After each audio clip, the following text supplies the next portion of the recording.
Amarillo Animal Management and Welfare says their animal surrender ordinances and policies have not changed. That's in response to a widely shared post on social media from a nonprofit which said they had. KAMR Local 4's Jack Kessler speaks with AAMW about their policies and how the public will find out if they change. Amarillo Animal Management and Welfare reported that a recent social media post from a nonprofit organization incorrectly stated that a change in a city ordinance went into effect May 9th. Victoria Medley, director of Amarillo Animal Management and Welfare, says there has been no changes to policies at the shelter. We have not made any changes to our policies, nor has there been any ordinance changes to our city ordinances. We haven't even recommended any regarding our surrender policy. Medley adds if there was a policy change at AAMW, the shelter would let citizens know in a variety of manners.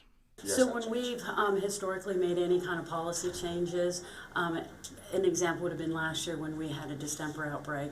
We not only sent out a press release that there were changes to the hours here at the shelter or change in policies or processes, but we also posted it on our website. She adds if citizens have any questions regarding anything they see online or hear anything regarding changes, to reach out.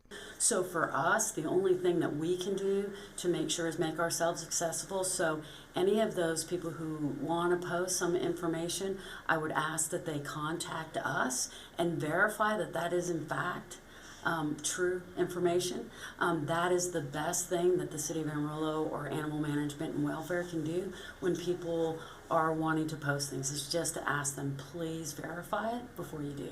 AAMW reminded the public that many animals are still available for adoption, including animals that have been surrendered by their owners. The social media post in question has been removed. We have reached out to the nonprofit and we have yet to hear back. Live in studio, Jack Kessler, KMR Local 4 News. Jackie? Jack, thank you. You can find a link to the Amarillo Animal Management and Welfare's animal statistics. That's already on our website for you this evening, myhighplains.com.